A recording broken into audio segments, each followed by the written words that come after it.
Afuera llovía con una furia implacable, golpeando el tejado de zinc con la persistencia de un tambor.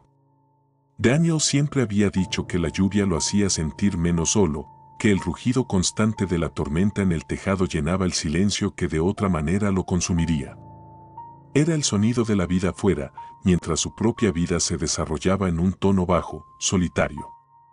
Esa noche, la oscuridad era tan espesa que parecía tener peso.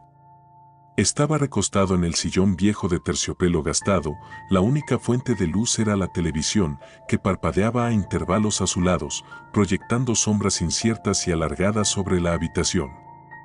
A sus pies, Rocco, un mestizo grande y poderoso de pelaje negro y ojos melancólicos, dormía acurrucado, un peso familiar y tranquilizador, respirando con un sonido profundo y rítmico que era el contrapunto de la tormenta. Daniel vivía en una burbuja de aislamiento autoimpuesto, a las afueras de la ciudad, en una casa pequeña rodeada de campo abierto y barro espeso. Siempre había sido un hombre callado, de pocos amigos, y su única conexión con el afecto incondicional era Rocco, su sombra fiel, su único lazo con el mundo afectivo. Lo había rescatado 3 años atrás, y la lealtad del animal era la base silenciosa sobre la que se construía su universo. Eran un ecosistema perfecto, contenido entre esas paredes que ahora se convertirían en su tumba. La tormenta rugía con fuerza renovada. Daniel bostezó, se estiró perezosamente y se levantó para ir a la cocina por un vaso de agua. Apenas dio 2 pasos, sintió un vacío repentino en su centro, y luego, todo se volvió blanco, un flash cegador que no tenía luz. Una punzada helada, eléctrica, le atravesó la columna vertebral con la velocidad de un rayo, desde la base hasta la nuca. Sintió sus piernas aflojarse, no como músculos cansados, sino como estructuras de cera que se derretían sin control, y cayó al suelo con un golpe seco que resonó en el silencio. El aire se le escapó en un gemido ahogado, el sonido de la conciencia abandonando el control de su cuerpo. ¿Qué? Balbuceó, pero su voz sonó extraña, arrastrada, como si viniera de un túnel lejano. Intentó incorporarse, desesperado. Sus piernas no respondieron.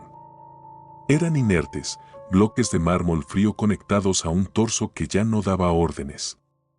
Intentó mover los dedos de los pies, la articulación más pequeña, pero la orden no llegaba. La sensación era tan aterradora, tan radical, que su corazón comenzó a golpearle en el pecho como un tambor descontrolado, un ritmo frenético que era el único sonido de su cuerpo en guerra. Intentó arrastrarse hacia el sillón, arrastrando las manos por el piso de cerámica fría. Sus brazos temblaban y parecían perder fuerza con cada segundo. El suelo se había convertido en una trampa de hielo. La imposibilidad de moverse era una tortura inmediata. Rocco levantó la cabeza al oír la caída. Se acercó, olfateando a Daniel con curiosidad, moviendo la cola en círculos lentos, creyendo que su dueño estaba jugando.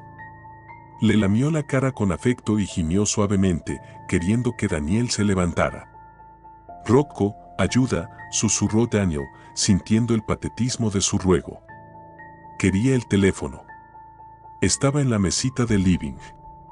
A menos de 3 metros, una distancia que en condiciones normales cruzaba en un segundo. Pero 3 metros eran ahora una distancia cósmica, una separación infranqueable de la civilización. Un hormigueo helado subió por sus brazos, ascendiendo con la calma metódica de una marea venenosa. Luego, su pecho se sintió oprimido, su respiración se hizo corta. Finalmente, un manto de entumecimiento gélido e implacable se asentó desde el cuello hasta la cintura. Podía mover la cabeza, y muy poco los antebrazos, con dificultad. La parálisis era una jaula perfecta de hueso y piel. El pánico se ahogó en una resignación química. La tormenta rugió con una fuerza que hizo vibrar los vidrios.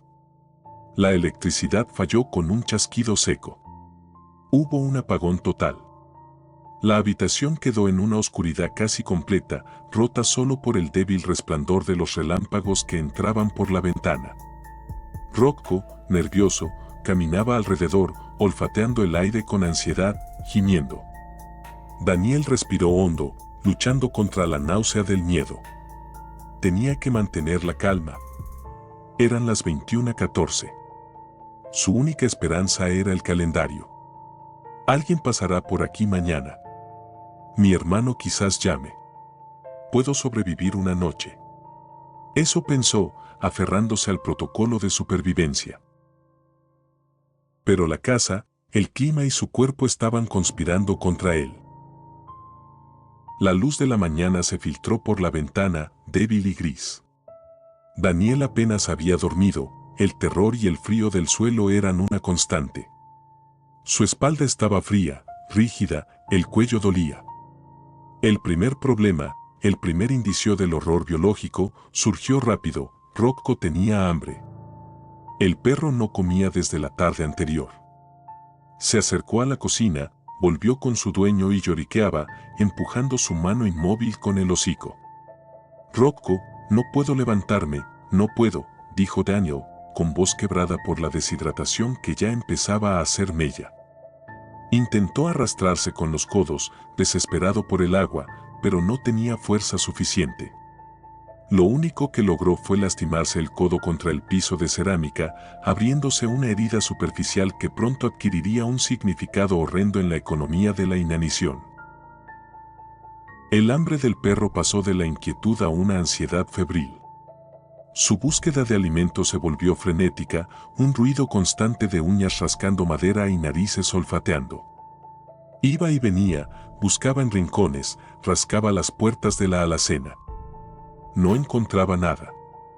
A mediodía, Daniel sentía la garganta seca, áspera. La imposibilidad de beber se convirtió en una tortura insoportable. Intentó gritar, forzando la voz hasta la afonía, pero solo salían sonidos secos.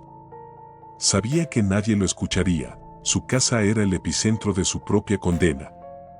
El miedo crecía, ya no como una sombra, sino como una presencia tangible, el miedo a la biología incontrolable que habitaba a su lado. El tiempo se arrastró, medido solo por el sufrimiento de ambos. El frío del piso le mordía la piel en los puntos de contacto, incesante. La luz volvió a ser noche, y luego, una tercera mañana. El segundo día trajo la desesperación física y mental. Daniel había dormido solo por minutos esporádicos, la conciencia era su celda más dolorosa. El dolor de su cuerpo era una sinfonía constante que no podía mitigar. Rocco estaba visiblemente más delgado, nervioso, jadeando sin parar. Sin comida, el instinto animal que todos los perros llevan dentro comenzó a imponerse. Daniel lo notó cuando Rocco empezó a morder una pata de silla. Luego mordió el borde de un cojín, arrancando la tela con una furia desorientada. Intentó abrir la puerta rascando frenéticamente, pero no cedía. La casa era ahora la cámara perfecta de su tortura. Rocco volvió junto a Daniel. Le lamió la cara con suavidad, un último vestigio de la vieja lealtad. Luego le olfateó el cuello, las manos, los pies. Gimió, frustrado. Daniel sintió el estómago revuelto. El perro no lo miraba igual. La afectividad había sido desplazada por una necesidad primitiva. El dueño trató de hablarle con suavidad, con palabras gastadas. «Todo va a estar bien, ¿sí? Aguanta un poco más». Pero mientras Daniel hablaba, Rocco mordió su dedo índice, la misma mano que tantas veces lo había acariciado. No fue fuerte. Fue como si probara, sin intención, pero el daño era ya irreparable. Daniel gritó, el sonido roto por la debilidad. Rocco se apartó, asustado. Pero no se alejó. Daniel vio la sangre. Rocco la olió. La lamió del piso con una rapidez que fue un relámpago en la oscuridad de su mente. Y su respiración se volvió más rápida. Daniel sintió el terror más puro, su compañero, su única familia, estaba a punto de verlo no como un dueño, sino como una fuente. La traición no era moral, era la implacable ley de la supervivencia. El tercer día amaneció con un frío glacial que se clavaba en sus huesos. Daniel ya no podía mover casi nada. Estaba severamente deshidratado, febril. La incapacidad de rascarse una picazón se convirtió en una agonía desesperante. Rocco ahora estaba flaco, marcándosele las costillas. Caminaba sin coordinación, desesperado. Daniel sabía, con una certeza horrible que se instaló en su pecho, lo que iba a pasar. El perro lo olfateaba con menos ternura. Le mordisqueaba la ropa. Le lamía las heridas superficiales de la mano, atraído por el sabor metálico de la vida. Esa tarde, el perro comenzó a gruñirle. No un gruñido de agresión, sino uno gutural, animal, primitivo, el sonido de la inanición convertida en voz. Daniel lloró. No quería morir así. Quería que Rocco no tuviera que hacer eso. Rocco, dijo en un hilo de voz. No es tu culpa. El perro apoyó la cabeza en su pecho, un último recuerdo del afecto. Pero entonces la panza del animal hizo un ruido cavernoso, incontrolable. El instinto ganó la guerra. La noche del tercer día trajo la oscuridad más profunda, el punto de no retorno. Daniel despertó de un sueño febril con un dolor agudo en el brazo izquierdo. Rocco estaba mordiéndolo. No con una ferocidad de depredador, sino con una persistencia metódica, una sierra silenciosa que avanzaba con precisión biológica.